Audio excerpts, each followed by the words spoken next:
by long breaths, by stretching your limbs.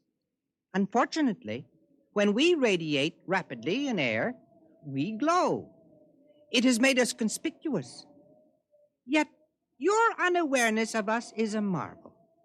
For creatures so well supplied with adaptation for sensation, you are indeed blind. You sound like an old professor I had once. I didn't understand him either. Zor is waiting by the glacier. We have plans for this time. When you return to the settlement below, it would perhaps be wisest not to explain the lights.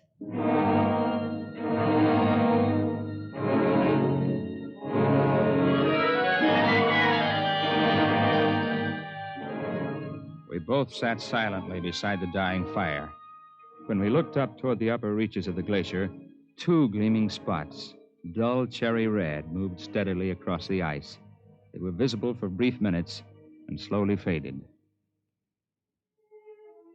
To descend Precipice Peak, even if only from Bighorn Glacier, is no fit task for a cripple. Still, we knew it had to be done. So in the early morning, we set about it. Where the going allowed it, I simply backpacked Chuck. We made use of every ledge. We thought Chuck could rappel himself down spots he could not climb or be carried. We were both mountain men and tough. But by mid-afternoon, we knew we'd had enough. We were lucky, though. We ran into Heine Cobb, the ranger, heading down trail with two pack horses. We stopped only once, the big switchback. I got down from my horse, pried up a stone, took the tobacco can from under it, and gave it to Chuck without a word. Back at our camp on the lakeshore, Chuck and I weren't disturbed by questions. When men fail on the peaks, they tell their own stories in their own time. Chuck's ankle showed quick improvement, and in a couple of days he was hobbling about. Only young Royston came to visit us. You have not been back to the lodge. Perhaps you are afraid to show your faces. People talk your arm off up there. Not many of them have the gall to come snooping around here. You cannot offend me. I was concerned for you. I was interested, so I came. Did you see the lights? Nope, nary a light. I told you they wouldn't show up when anybody was up there. You collected $5 from me, betting on the other side of the fence. You were the man who was so sure there'd be some sign. I do not understand. You are both confusing everything, and you are both lying. There were lights on the peak when you were there, and I have a feeling you saw them.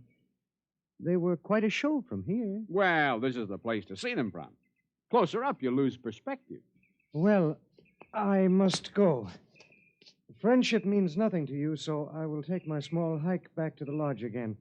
Actually, I came to say that tomorrow I leave this miserable place and go home. I've endured all the health I can stand. Now, that's a different story.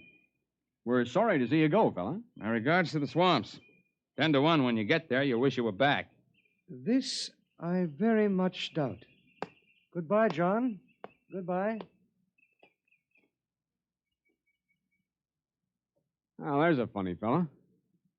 Hey, what are you doing? Just feeling the stone step where he sat. I thought so. He really liked us, but this time he was careful not to shake hands. Did you notice?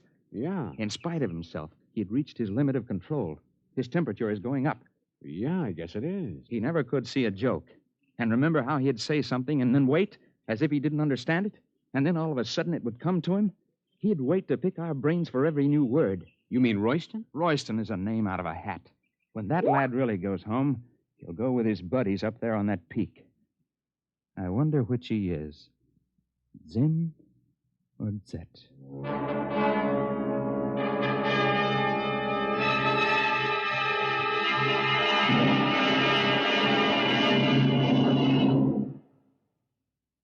You have just heard X-1, presented by the National Broadcasting Company in cooperation with Galaxy Science Fiction Magazine, which this month features Man in the Jar, the story of Vane, who did not bottle live people indiscriminately. He had to have a sound business reason. Galaxy Magazine on your newsstand today. Tonight, X-1 has brought you The Lights on Precipice Peak, a story from the pages of Galaxy written by Stephen Tall and adapted for radio by Ernest Kenoy. Featured in the cast were Jim Bowles as John Drinkhart, Joseph Helgeson as his fellow climber Chuck Evers, Ted Osborne as Zell, and Kurt Benson as the man who called himself Royston. Your announcer, Fred Collins.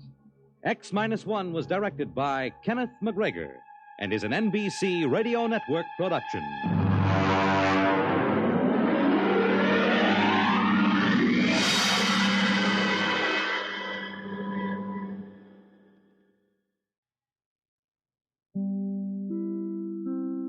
In just a moment, X-1.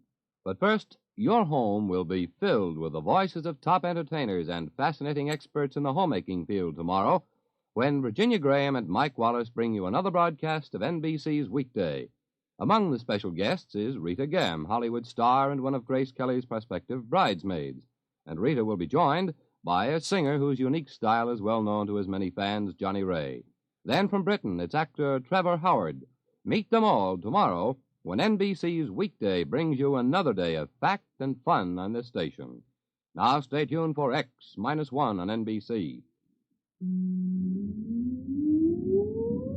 Countdown for blastoff. X-5, 4, 3, 2, X-1, fire.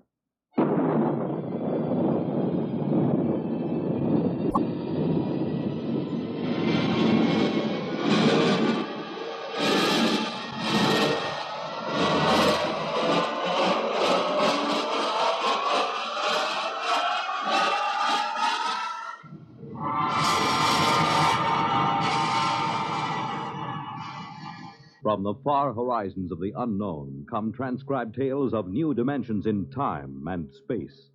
These are stories of the future, adventures in which you'll live in a million, could be years, on 1,000 maybe worlds.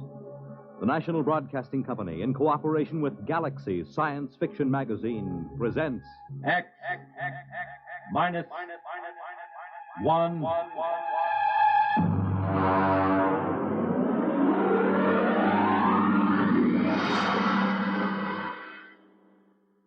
Tonight, a story by Frederick Pohl, Tunnel Under the World.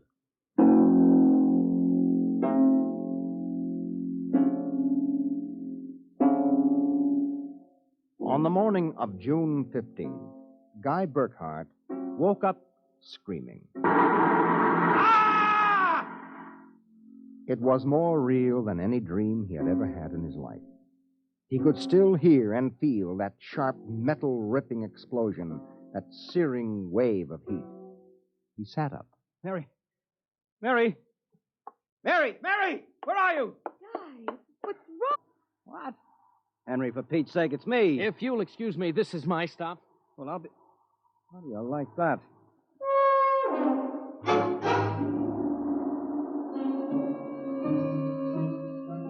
Guy Burkhart got off in front of the gigantic Contro Chemical Building, took the elevator to the 98th floor, where